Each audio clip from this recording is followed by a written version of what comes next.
ये film Hollywood की उन फिल्मों में से एक है जिन्हें हॉलीवुड की शान कहा जाता है और सबसे खूबसूरत पार्ट इस फिल्म का इसकी कहानी है जिसमें इतने ट्विस्ट एंड टर्न्स हैं जो अंत तक आपके दिमाग को उलझा कर रखते हैं। Hollywood silver screen presenting psycho.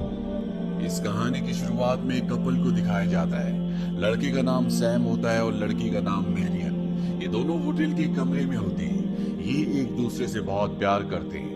Marrion Sam से कहती कि मैं तुमसे शादी करना चाहता हूँ, पर सैम शादी करने से मना कर देता है क्योंकि उसके पास इतने पैसे नहीं हैं कि वो एक अच्छा घर खरीद सके। इसीलिए वो पहले पैसे कमाना चाहता है। मैरियन वापस अपने ऑफिस आ जाती है। ये एक रियल एस्टेट का ऑफिस होता है। यहाँ पर एक टॉम नाम का आदमी आता है जो अपनी बेटी के लिए घर खरीदना चाहता है, इसीलिए वो $40,000 इन्हें कैश देता है। मैरियन का बॉस बोलता है कि तुम इन पैसों को बैंक में जमा कर दो। मैरियन अपने साथ काम करने वाली लड़की से कहती है कि पैसे बैंक में जमा करने के बाद मैं सीधा घर निकल जाऊंगी, मेरा सर दर्द हो रहा है। ये कहकर वो ऑफिस से निकल जाती है और सीधा घर पहुंच जाती है। दरअसल मैरियन के दिमाग में बहुत कुछ चल रहा होता है। वो अपना सारा सामान पैक करती है और पैसे लेकर सीधा कैलिफोर्निया के लिए निकल जाती है। वो खुद फिनिक्स एरिजोना रहती है और उसका बॉयफ्रेंड सैम, जिसने आज उसे होटल में मिलने के लिए बुलाया था, वो कैलिफोर्निया रहता है। इसीलिए मैरियन अब ये सारे पैसे लेके कैलिफोर्निया जा रही है ताकि वो उससे शादी कर सके। पर जैसे वो रेड लाइट पर गाड़ी रोकती है तो वो देखती है कि उसकी कंपनी का बॉस, जिसने उसे $40,000 बैंक में रखने के लिए दिए, वो उसकी गाड़ी के सामने से जा रहा है। वो उसे गाड़ी के अंदर देख भी लेता है और उसे कुछ भी समझ नहीं आता। मैरियन अब यहाँ से आगे निकल जाती है और बहुत लंबा सफर तय करने के बाद एक जगह सड़क के किनारे वो गाड़ी लगाकर सो जाती है। अगली सुबह उसे एक पुलिस वाला उठाता है और उससे बात करना, पूछताछ करना शुरू कर देता है। मैरियन के पास $40,000 है। उसके बॉस ने उसे देख भी लिया था, इसलिए वो घबरा जाती है और उसकी घबराहट को पुलिस वाला अच्छी तरह से भाप जाता है। उसे मैरियन पर शक हो जाता है। वो उसका लाइसेंस मांगता है, साथ ही वो उसकी नंबर प्लेट भी चेक करता है जो कि एरिजोना की होती है। इसके बाद वो मैरियन का लाइसेंस उसे लौटा देता है। मैरियन वहां से निकल जाती है और वो देखती है कि वो पुलिस वाला लगातार उसका पीछा कर रहा है। रास्ते में वो गाड़ियों के डीलर के पास अपनी गाड़ी रोकती है जहाँ पर बहुत सारी कैलिफोर्निया नंबर की गाड़ी होती है और उसे कैलिफोर्निया नंबर की गाड़ी चाहिए। यहाँ पर वो न्यूज़पेपर भी चेक करती है। दरअसल वो ये चेक कर रही होती है कि उसकी चोरी की खबर न्यूज़पेपर में छपी या नहीं, पर उसकी कोई भी खबर नहीं होती। तभी सड़क के दूसरी तरफ उसकी उसी पुलिस वाले पे नजर पड़ती है जो उसका पीछा कर रहा था। वो अभी भी उसके पीछे होता है। अब यहाँ पर गाड़ियों का डीलर आ जाता है। मैरियन उसे बोलती है कि मुझे कैलिफोर्निया नंबर की गाड़ी चाहिए। यहाँ पर गाड़ियों का सेल्समैन भी उसकी घबराहट को भाप जाता है और वो जल्द से जल्द नई गाड़ी लेना चाहती है, यानी कि कैलिफोर्निया नंबर की गाड़ी लेना चाहती है। इसीलिए गाड़ियों का डीलर कहता है कि मैं तुम्हारी गाड़ी लूंगा और साथ में तुम्हें $700 देने होंगे, जो कि एक बहुत बड़ी कीमत होती है। पर मैरियन बिना किसी बार्गेनिंग के मान जाती है। वो वॉशरूम में जाती है और नोटों की गड्डी से $700 निकालकर उस गाड़ियों के सेल्समैन को दे देती है और यहाँ से कैलिफोर्निया नंबर की गाड़ी लेकर निकल जाती है। वो कैलिफोर्निया नंबर की गाड़ी इसलिए लेती है ताकि अगर कोई उसकी गाड़ी को नंबर को चेंज भी कर रहा हो तो वो उसे पकड़ ना सके। और पुलिस वाला गाड़ियों के डीलर के पास आता है और गाड़ियों का डीलर सब कुछ बता देता है कि किस तरह से मैरियन ने एक बड़ी कीमत देकर, साथ ही अपनी पुरानी गाड़ी देकर एक पुरानी गाड़ी ही खरीदी और अब पुलिस वाले का शक और भी पक्का हो चुका है। वहीं दूसरी तरफ मैरियन को दिखाया जाता है जो पूरा दिन गाड़ी चलाती है। रात होते होते वो बहुत थक जाती है, उसे नींद आना शुरू हो जाती है। बाहर बारिश भी हो रही होती है और तभी उसे सामने एक मोटेल दिखता है जिसका नाम बेट्स होता है। वो अंदर जाती है जहाँ पर उसे इस मोटेल का मालिक मिलता है। इसका नाम होता है नॉर्मन बेट्स। मैरियन उससे पूछते कि होटल में कोई कमरा खाली है। वो कहते हैं कि यहाँ पर सभी कमरे खाली है, बहुत कम लोग यहाँ पर अपनी गाड़ी रोकते हैं। नॉर्मन मैरियन को कहता है कि मैं आपको रूम नंबर 1 दे देता हूँ, मेरा घर उसके पीछे ही है, अगर आपको कोई भी जरूरत हो तो आप मुझे आवाज लगाकर बुला सकते हो। और वो उसके कमरे में उसे छोड़ने के लिए जाता है। यहाँ पर नॉर्मन मैरियन को अपने घर पर खाने के लिए इनवाइट भी करता है। वो कहता है कि मैं अपनी मॉम के साथ रहता हूँ और अगर आप मेरे साथ डिनर करोगे तो मुझे बहुत अच्छा लगेगा। मैरियन उसे हाँ कर देती है। नॉर्मन वहां से चला जाता है और यहाँ पर मैरियन के पास जो पैसे होते हैं वो उन्हें न्यूज़पेपर में लपेट के टेबल के ऊपर रख देती है ताकि किसी को भी शक ना हो। और इससे पहले कि वो नॉर्मन के घर जाती है, उसके घर से उसकी मॉम की आवाजें आना शुरू हो जाती है जो ये कह रही होती है कि यहाँ पर कोई भी लड़की नहीं आएगी। हालांकि नॉर्मन अपनी मॉम को मनाने की कोशिश करता है और इसके चलते उन दोनों के बीच में आर्ग्यूमेंट्स होना शुरू हो जाते हैं। कुछ ही देर बाद नॉर्मन सैंडविचेस की प्लेट लेकर मैरियन के पास आ जाता है, पर मैरियन उसे मना कर देती है। वो कहती है कि मुझे भूख नहीं है। नॉर्मन जानता है कि उसने उसकी और उसके मॉम के बीच में जो भी बहस हुई उसे सुन लिया है, इसीलिए उससे माफी मांगता है और उसे कहता है कि यहाँ पर एक पार्लर है, वहाँ पर बैठकर तुम सैंडविच खा सकती हो। ये दोनों के दोनों उस पार्लर में आ जाते हैं और यहाँ पर मैरियन देखती है कि बहुत सारे पक्षियों की टैक्सीडर्मी की गई है। दरअसल जो पक्षी मर जाते हैं और उनकी बॉडी के अंदर केमिकल्स डाल के उनकी बॉडी को सड़ने से बचाकर जो शोपीस बनाए जाते हैं उसे टैक्सीडर्मी कहा जाता है।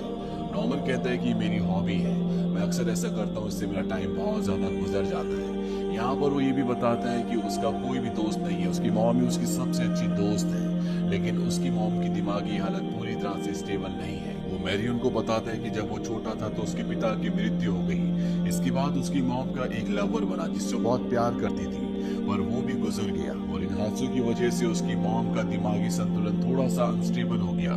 मैरियन नॉर्मन को कहती है क्यों ना तुम अपनी मॉम को किसी इंस्टीट्यूट में डाल दो।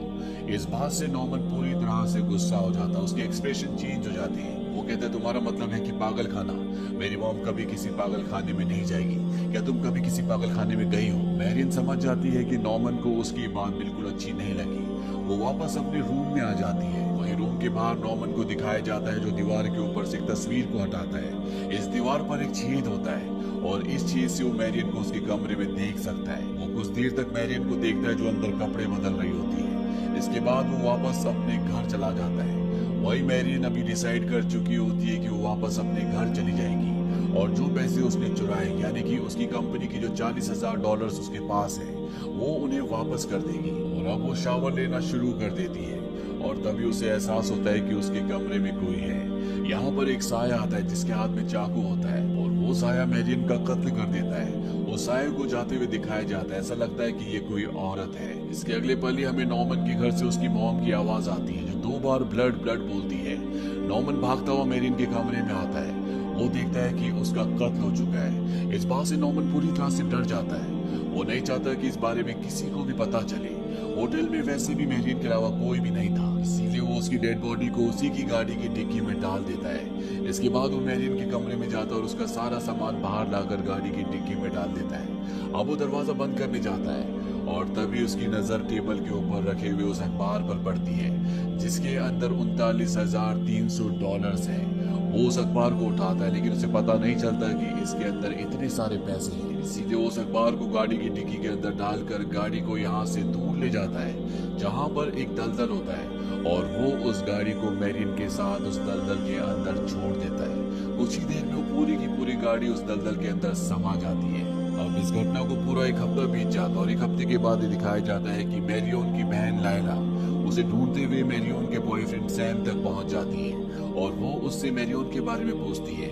सैम को मैरियन के बारे में कुछ नहीं पता होता। मैरियन की बहन लायला सैम को बताती है कि मैरियन 1 हफ्ते पहले फिनिक्स एरिजोना से निकली थी और इसके बाद उसका कुछ पता नहीं चला। अब यहाँ पर एक डिटेक्टिव भी आ जाता है जिसके पास $40,000 चोरी का केस होता है और वो लायला को बताता है कि तुम्हारी बहन ने $40,000 चुराए। ये बात सुनकर सैम भी शॉक्ड होता है। वो डिटेक्टिव कहता है कि अगर मैरियन ने पैसे वापस कर दिए तो उसके ऊपर कोई भी केस नहीं लगेगा, लेकिन यहाँ पर किसी को नहीं पता कि मैरियन कहाँ है। डिटेक्टिव बोलता है कि वो इसी शहर में, लेकिन ये नहीं पता कि वो कहाँ पर है। इसीलिए वो शहर के कई होटल्स में जाता है और वो उस मोटेल तक पहुंच जाता है जहाँ पर वो रुकी थी यानी कि नॉर्मन बेट्स की मोटेल। वो नॉर्मन को मैरियन की फोटो दिखाकर बोलता है क्या ये लड़की कभी यहाँ पर आई थी।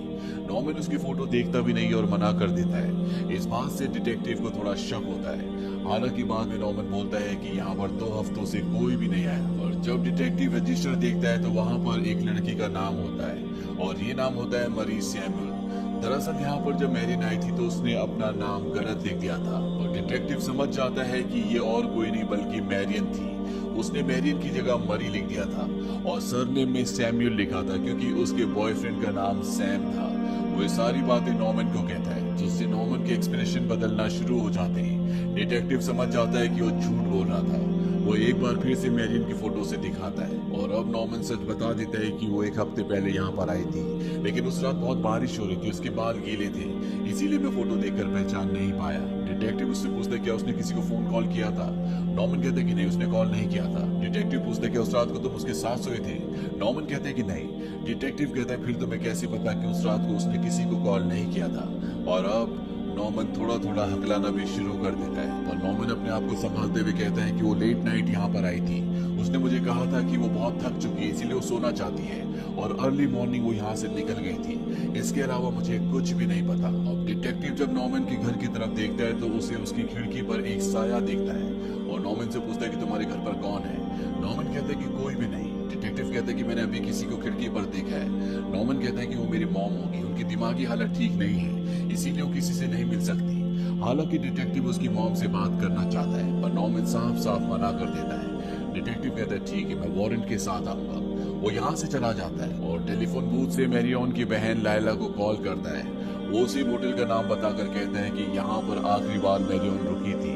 यहाँ का जो ओनर है जिसका नाम नॉर्मन है, मैंने उससे कई सवाल पूछे पर मैं सेटिस्फाइड नहीं हुआ। वो अपनी बूढ़ी मॉम के साथ यहाँ पर रहता है और मुझे पूरा विश्वास है कि उसकी मॉम को मैरियन के बारे में कुछ न कुछ पता होगा। वो कहता है मैं जल्दी तुमसे मिलूंगा। फोन डिस्कनेक्ट करने के बाद वो सीधा नॉर्मन के घर जाता है क्योंकि वो उसकी मॉम से पूछताछ करना चाहता है। और जब वो सीढ़ियों से धीरे धीरे ऊपर जा रहा होता है तभी कमरे से एक औरत का साया चाकू लेकर बाहर निकलता है और वो डिटेक्टिव का कत्ल कर देता है। वहीं दूसरी तरफ हमें सैम और लायला को दिखाया जाता है जो दोनों के दोनों डिटेक्टिव का इंतजार कर रहे हैं। जब वो बहुत देर तक नहीं आता तो सैम खुद उस मोटल तक पहुंच जाता है जहां से डिटेक्टिव ने उसे कॉल किया था, यानी कि नॉर्मन के मोटल में। यहाँ पर वो डिटेक्टिव को आवाज लगाता है लेकिन उसे कोई भी जवाब नहीं मिलता। मोटल भी बंद होता है और ठीक इसी वक्त हमें नॉर्मन को दिखाया जाता है जो उसी दलदल के पास होता है जिस दलदल के अंदर उसने मैरियन की गाड़ी को डाल दिया था, यानी कि अब डिटेक्टिव की गाड़ी को भी उसके साथ उसने उसी दलदल के अंदर हमेशा के लिए दफन कर दिया। सैम वापस अपने घर आ जाता है जहाँ पर मैरियन की बहन लायला है। वो लायला से पूछता है कि डिटेक्टिव वापस आया। लायला कहती कि नहीं। सैम बताता है कि जिस मोटेल में मैं गया था वहाँ पर कोई भी नहीं था, लेकिन खिड़की पर मुझे किसी औरत का साया दिखा था। मैंने काफी देर तक दरवाजा भी नॉक किया पर किसी ने दरवाजा नहीं खोला। और अब ये दोनों के दोनों समझ जाते हैं कि वहाँ पर कुछ न कुछ तो गड़बड़ है, इसीलिए दोनों के दोनों शहर के डेप्यूटी शेरिफ के पास जाते हैं और उन्हें बताते हैं कि जो शहर में बेट्स मोटेल है वहाँ का जो ओनर है जिसका नाम नॉर्मन है, हमें उस पर शक है। हमने उसके घर पर किसी एक बूढ़ी औरत को भी देखा है, शायद उस आदमी की पत्नी या माँ हो। शेरिफ नॉर्मन को पहले से जानता है। वो कहते हैं कि ऐसा नहीं हो सकता, नॉर्मन ने कभी शादी नहीं की और उसकी मॉम आज से 10 साल पहले गुजर चुकी है। जब उसके पिता की मृत्यु हो गई थी तो उसकी मॉम की दिमागी हालत पूरी तरह से ठीक नहीं थी। इसके बाद उसकी मॉम को एक बॉयफ्रेंड बना जिसे नॉर्मन की मॉम ने जहर देकर मार दिया था और खुद भी जहर खा लिया था, यानी कि नॉर्मन की मॉम मर चुकी है। शेरिफ यहाँ से नॉर्मन को कॉल करता है क्योंकि पर्सनली वो उसे जानता है। वो उससे डिटेक्टिव के बारे में पूछता है। दूसरी तरफ से नॉर्मन कहता है कि डिटेक्टिव यहाँ पर आया था, उसने मुझसे जो भी मैरियन के बारे में सवाल पूछे मैंने उसके जवाब दे दिए और इसके बाद वो यहाँ से चला गया था। इसके अलावा मैं कुछ भी नहीं जानता। यहाँ पर अब शेरिफ भी इन दोनों की बातों पर विश्वास नहीं करता कि उसके घर पर कोई लेडी है। वहीं दूसरी तरफ हमें नॉर्मन का घर दिखाया जाता है जहाँ कमरे के अंदर से उसकी मॉम की और उसकी लड़ने की आवाजें आ रही होती है।